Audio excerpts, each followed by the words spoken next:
गाजीपुर में दिव्यांग भाजपा नेता सियाराम उपाध्याय की मौत पर 11 पुलिस कर्मियों पर कार्रवाई तो कर दी जाती है, लेकिन सवाल तो अब भी वही है कि यह लोकतंत्र है या तानाशाही।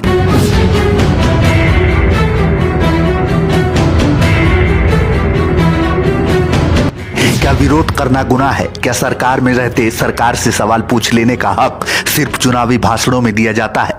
जिस पुलिस से जनता सुरक्षा की उम्मीद करती है, वही अगर जनता की आवाज कुचलने लगे तो सवाल तो बनता है कि ये सब किसके इशारे पर हो रहा है।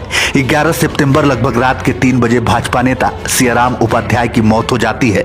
लोगों से यह भी पता चलता है कि सियाराम उपाध्याय को इलाज के लिए भी नहीं ले जाया जाता है और वो घर पर ही तड़प तड़प कर अपना दम तोड़ देते हैं। फिर गाजीपुर जिला अध्यक्ष ओपी राय का बयान आता है कि धरना से भाजपा का कोई लेना देना नहीं है और पार्टी से कोई संबंध नहीं है। भाजपा का धरना नहीं था, इसको मैं आज भी कह रहा हूँ। भाजपा धरना कैसे देगी? हमारी सरकार है, हम समस्या के समाधान के लिए खड़े हैं, तो धरना हम क्यों देने जाएं? धरना की परिस्थिति जब आएगी तो उसके हिसाब से होता है। ये धरना भारतीय जनता पार्टी का नहीं था। में थाने के अंदर जो लाठीचार्ज किया गया है, क्या लगता है कि उसकी जांच विधि सम्मत होगी और जांच प्रभावित न हो। उस जांच से पूर्व वहां से संबंधित सभी लोग जो उस जांच को प्रभावित कर सकते हैं हटाए जाएंगे। लेकिन सियाराम उपाध्याय की कहानी सिर्फ एक व्यक्ति की नहीं, यह कहानी उन अनगिनत कार्यकर्ताओं की है जो छोटी छोटी मुश्किलों में भी सामाजिक नेतृत्व और लोकतंत्र की उम्मीद की लौ को जलाए रखते हैं। यह किसी एक पार्टी के कार्यकर्ता का मामला नहीं है, यह हर उस कार्यकर्ता का मामला है जो अपनी जान जोखिम में डालकर भी पार्टी और जनता की सेवा करता है और बदले में उसे क्या मिलता है? लाठियां और एक दर्दनाक अंत।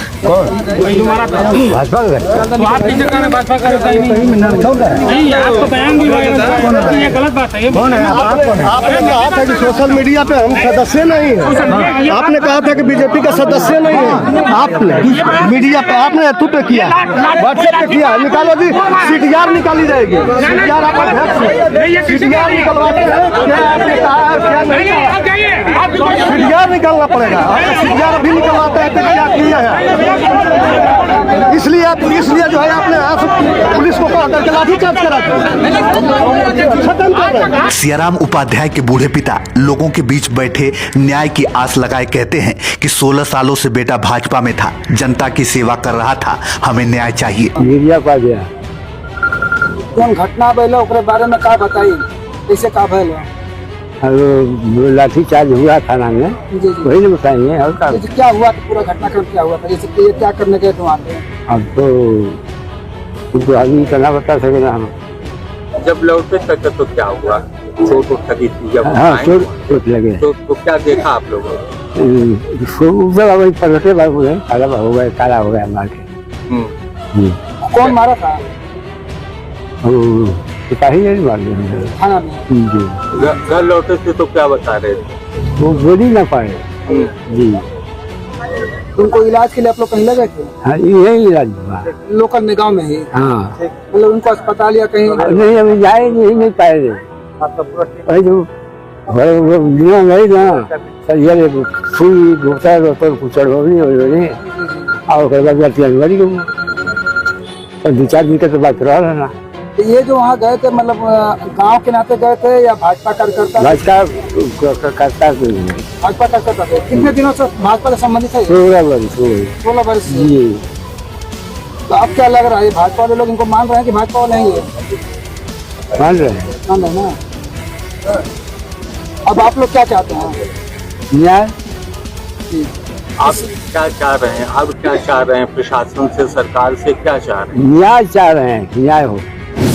गाजीपुर भाजपा के जिला अध्यक्ष ओपी राय पहुंचते हैं, मीडिया पर बयान देते हैं और फिर लोग भड़क जाते हैं। लोगों ने तो उन पर यह भी आरोप लगा दिया कि लाठियां आपने ही चलवाया है। जिला अध्यक्ष खामोश हो जाते हैं। निकालना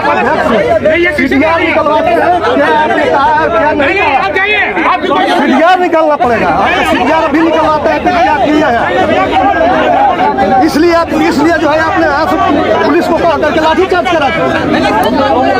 पुलिस प्रशासन परिवार को समझा बुझाकर मृतक शव को पोस्टमार्टम के लिए भेज देती है। 11 पुलिस कर्मियों के विरुद्ध कार्रवाई की जाती है। इसके बाद गाजीपुर पुलिस कप्तान डॉक्टर ईरज रजा का बयान आप खुद सुन लीजिए। एक व्यक्ति की आज मृत्यु हुई थी, सुबह सूचना मिली थी, तो उसमें हम सभी लोग गए। वहाँ पर उन लोगों की कुछ डिमांड्स थी, जिसमें उनके द्वारा ये कहा गया था कि इस पूरे प्रकरण की मजिस्ट्रेट जाँच कराई जाए। तो मजिस्ट्रेट जांच के लिए डीएम साहब को लिख दिया गया, मजिस्ट्रेट जांच गठित हो गई है।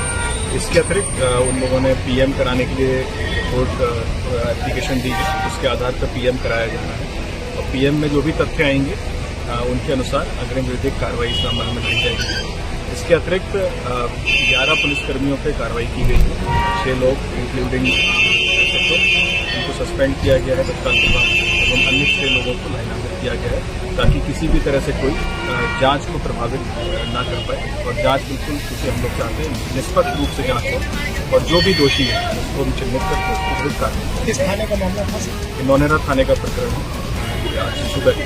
इसमें कुछ पीड़ित पक्ष को कुछ मदद भी सरकारी दी गई है? जो भी अनुमन्य है वो मदद उनकी जरूरत है। प्रथम दृष्टया क्या मामला है? अभी पीएम रिपोर्ट के बाद ही कुछ कहना ठीक होगा। पीएम रिपोर्ट आएगी, पीएम रिपोर्ट में विस्तार क्योंकि पैनल से पीएम करवाया जा रहा है, वीडियोग्राफी के साथ होगा, तो उसमें जो भी तथ्य आएंगे उसके आधार पर हम लोग आगे की कार्रवाई शुरू करेंगे।